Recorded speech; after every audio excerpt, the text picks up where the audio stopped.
નમસ્કાર મિત્રો, અમારા વિડીયોમાં આપ સૌનું હાર્દિક સ્વાગત છે।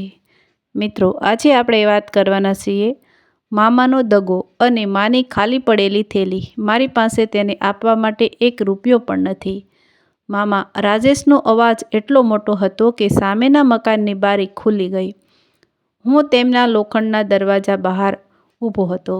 મારો શર્ટ પરસેવાથી પલળેલો હતો, પગ પણ રસ્તાની ધૂળ સોટેલી હતી। મારી જૂની સાયકલ દિવાલના ટેકે ઊભી હતી। મેં બંને હાથથી મારો કોલેજનો એડમિશન લેટર પકડી રાખ્યો હતો। મામાજી, હું પૈસા માંગી નથી રહ્યો, બસ ઉછીના જોઈએ છે। 10,000 રૂપિયા। કોલેજમાં ફી ભરવાની છેલ્લી તારીખ 3 દિવસ પછી છે। હું કામ કરીને। તેમણે મારા હાથમાંથી પત્ર ખેંચી લીધો, એક વાર જોયું અને પછી નીચે ફેંકી દીધો। કોલેજ? તેમણે મારી તરફ જોયું। પહેલાં તારી હાલત તો જો। હું કંઈ ન બોલ્યો। તેમની પાછળ મામી કવિતા ઊભા હતા। તેમણે મને માથાથી પગ સુધી જોયો અને કહ્યું, મેં પહેલાં જ કહ્યું હતું, આજે પૈસા આપશો તો કાલે દર મહિને દરવાજે ઊભેલો જોવા મળશે। મામાએ મારી તરફ જોયું। થોડીવાર માટે તેમની આંખોમાં કંઈક બદલાવ આવ્યો, પણ પછી તેમણે ચહેરો કઠોર કરી લીધો। સાંભળ્યું તે? મેં જમીન પરથી એડમિશન લેટર ઉઠાવ્યો। તેનો એક ખૂણો વળી ગયો હતો। મામીજી, હું 50 કિલોમીટર સાયકલ ચલાવીને આવ્યો છું। બસ એક તક જોઈએ છે। હું તમારી પૂરી રકમ પાછી આપી દઈશ। મામી તરત બોલ્યા, ક્યાંથી પાછી આપીશ? હું ચૂપ રહ્યો। સમોસા વેચીને। મારી આંગળીઓ પત્ર પર કડક થઈ ગઈ। તેમણે ખબર હતી કે હું શું કામ કરું છું, મતલબ કે તેમને મારા વિશે ખબર હતી, બસ ક્યારેય મારી ખબર પૂછવાની જરૂર નહોતી લાગી। મામા અચાનક અંદર ગયા। મને લાગ્યું કદાચ તેઓ પૈસા લેવા ગયા છે। મારી અંદર ઉમ્મીદનું એક નાનું કિરણ હજુ જીવંત હતું। થોડીવાર પછી તેઓ પાછા ફર્યા, પરંતુ તેમના હાથમાં રૂપિયા નહોતા। એક જૂની બ્રાઉન બેગ હતી। તેનો એક પટ્ટો તૂટેલો હતો। કાપડ જગ્યાએથી ઘસાઈ ગયું હતું। તેમણે એ બેગ મારી તરફ ફેંકી। મેં માંડ પકડી અને પણ લેતો જા, આને પણ લેતો જા। મેં બેગ જોઈ। આ કોની છે? મામાએ જવાબ આપ્યો, તારી માની। મારો વિશ્વાસ થંભી ગયો। માની? હા, તેના કેટલાક જૂના કાગળો અને નકામો સામાન આમાં પડ્યો છે। વર્ષોથી મારા ઘરમાં જગ્યા રોકી રહ્યો છે। આજે તું આવ્યો છે તો લેતો જા। મેં બેગને સાતી સરસી સાંપી દીધી। મને મારી માની બહુ ઓછી વસ્તુઓ યાદ હતી। એક જૂનો ફોટો, એક તૂટેલો કાંચકો અને તેમનો અવાજ। બાકી બધું સમય સાથે જતું રહ્યું હતું। મેં ધીમેથી પૂછ્યું, આ તમારી પાસે આટલા વર્ષોથી હતું? મામીએ વચ્ચે જ કહ્યું, હવે સવાલો શરૂ ન કરી દેતો। સામાન મળી ગયો ને, જા હવે। મામાએ નજર ફેરવી લીધી। મેં તેમને છેલ્લી વાર જોયા। હું પૈસા પાછા આપી દેત। મામાજી, તેમણે કોઈ જવાબ ન આપ્યો। મામીએ દરવાજો બંધ કરી દીધો। બસ મારા પરિવાર તરફથી આજ મારો છેલ્લો સહારો હતો। મેં બેગ સાયકલની પાછળ બાંધી અને ચાલી નીકળ્યો। મારા પગ પહેલાંથી જ થાકી ચૂક્યા હતા, પરંતુ હવે મને થાક કરતાં વધુ શરમ અનુભવાઈ રહી હતી। મને એ દરેક માણસની વાત યાદ આવતી હતી, જેણે કહ્યું હતું કે મારા જેવા છોકરાઓને કોલેજમાં સપના ન જોવા જોઈએ। કદાચ તેઓ સાચા હતા।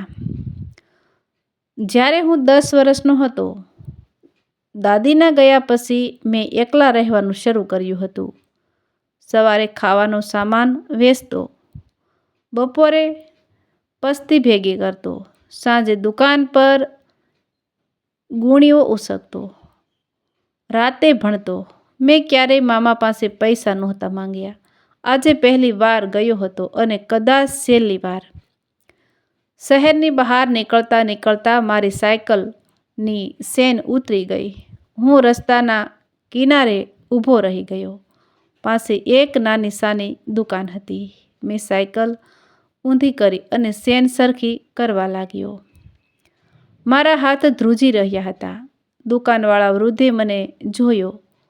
બહુ દૂરથી આવ્યો છે. બહુ દૂરથી આવ્યો છે? સંદરપુરથી. સાયકલ પર. મેં માથું હલાવ્યું. તેમણે પાણીનો ગ્લાસ આગળ કર્યો. પહેલાં પાણી પી લે. મેં ના પાડવા વિચાર્યું, પણ ગળું સુકાઈ રહ્યું હતું. મેં પાણી પી લીધું. જ્યારે સાયકલ સીધી કરવા લાગ્યો ત્યારે પાછળ બાંધેલી માની બેગ નીચે પડી ગઈ. જૂની સીજ ખુલી ગઈ. કેટલાક કપડાં અને કાગળો બહાર નીકળી આવ્યા. હું ગભરાઈને તેને સમેટવા લાગ્યો. એક જૂની ભૂરી સાડીનો ટુકડો હતો. માનો એક ફોટો હતો. એક નાની ડાયરી હતી અને પ્લાસ્ટિકમાં લપેટેલું જાડા કાગળોનું બંડલ. મેં તેને ઉઠાવ્યું. ઉપર લાલ અક્ષરોમાં લખ્યું હતું, ભાગીદારી કરાર. નીચે બે નામ હતા, મીરા શર્મા, રાજેશ મિશ્રા. મેં ફરીથી વાંચ્યું, મીરા શર્મા, મારી માં, રાજેશ મિશ્રા, મારા મામા. મારા હૃદયના ધબકારા વધી ગયા. મેં પહેલું પાનું ખોલ્યું. અમીનાબાદની એ જ કાપડની દુકાનનું નામ લખ્યું હતું, જેને આજે આખું શહેર મામાની દુકાન માનતું હતું. હું આગળની લાઈન વાંચવા જઈ રહ્યો હતો કે કાગળોની વચ્ચેથી એક નાનું કાર્ડ નીચે પડ્યું. તેના પર એક વકીલનું નામ અને જૂનો ફોન નંબર લખેલો હતો. પછી મારી નજર કરારના છેલ્લા હિસ્સા પર ગઈ. ત્યાં મારી માની સહી હતી. તેની બરાબર નીચે મામાની સહી અને તેમની વચ્ચે એક લાઈન મોટા અક્ષરોમાં લખેલી હતી, મીરા શર્માની ભાગીદારી તેમના એકમાત્ર કાનૂની વારસદારને હસ્તાક્ષરિત થશે. મારા હાથ ત્યાં જ રોકાઈ ગયા. મેં પહેલી વાર મારું નામ બીજા પાના પર જોયું, અર્જુન શર્મા. અને ત્યારે જ એ કાગળોની વચ્ચેથી એક જૂનો પીળો પડી ગયેલો કાગળ હવામાં ઉડીને મારા પગ પાસે પડ્યો. તે મારી માના હાથના અક્ષરોમાં લખેલો એક પત્ર હતો. રાજેશભાઈ, મને ખબર છે કે મારી બીમારી મને હવે વધારે જીવવા નહીં દે. આ દુકાનમાં મારો જે પણ અડધો હિસ્સો છે તે બધું હું તારા નામે કરવા તૈયાર છું. મને કોઈ સંપત્તિ નથી જોઈતી. બસ તારી પાસે ભીખ માંગુ છું કે મારા ગયા પછી મારા અર્જુનને ક્યારેય રસ્તા પર રખડવા ન દેતો. મારા હિસ્સાના પૈસાથી તેને ભણાવજે, તેને કોલેજ મોકલજે, જેથી તેને મારી જેમ ગરીબીમાં મરવું ન પડે. મારા હાથ ધ્રુજવા લાગ્યા. આંખોમાંથી આંસુ એ કાગળ પર પડવા લાગ્યા. મામાએ મારો હિસ્સો નહોતો છીનવ્યો. મારી માએ મારું ભવિષ્ય સુરક્ષિત કરવા માટે પોતાનો આખો હિસ્સો મામાને ભેટમાં આપી દીધો હતો. એને બદલામાં મામાએ શું કર્યું? વર્ષો સુધી મને રસ્તા પર સમોસા વેચવા મજબૂર કર્યો અને આજે 10,000 રૂપિયા માટે મને ભિખારીની જેમ ધક્કા મારીને કાઢી મૂક્યો. જે ન્યાય મેળવવા માટે એ કાગળ મજબૂતીથી પકડ્યો. હું વકીલ પાસે જવા માંગતો હતો, પણ અચાનક આકાશમાં કાળા વાદળો ઘેરાયા અને કમોસમી ધોધમાર વરસાદ શરૂ થઈ ગયો. રસ્તા પર કોઈ આશરો નહોતો. મેં કાગળોને મારી સાથી સરસા સાંપવાનો પ્રયાસ કર્યો, પરંતુ પવન અને વરસાદ એટલો તેજ હતો કે વર્ષો જૂનો ગળી ગયેલો એક કરારનો કાગળ મારા જ હાથમાં ફાટી ગયો. વરસાદના પાણીમાં સહીઓ ભૂસાઈ ગઈ અને શાહી રેલાઈ ગઈ. મારી માનો છેલ્લો પુરાવો, મારી કોલેજની આશા, બધું જ મારી નજર સામે કાદવમાં ભળી ગયું. મારી પાસે કોઈ વકીલને આપવા માટે 5 રૂપિયા પણ નહોતા, તો કોર્ટમાં લાખો રૂપિયાના માલિક મામા સામે લડવાની તાકાત ક્યાંથી લાવું? વરસાદ રોકાયો ત્યારે મારી પાસે માત્ર ખાલી બેગ અને આંસુ હતા. કોલેજની ફી ભરવાનો સમય પૂરો થઈ રહ્યો હતો અને મારું ભવિષ્ય પણ. હું ભીની આંખે અને તૂટેલા હૃદય સાથે સાયકલ પર પાછો ફર્યો. કોલેજ જવા માટે નહીં, પણ કાલે સવારે રસ્તા પર વેચવા માટે સમોસાનો લોટ બાંધવા. શું તમને લાગે છે કે વાસ્તવિક જીવનમાં પણ જ્યારે ગરીબ અને અનાથ લોકો સાથે આવો અન્યાય થાય છે, ત્યારે તેમની પાસે સંઘર્ષ સ્વીકારવા સિવાય કોઈ વિકલ્પ બચતો નથી?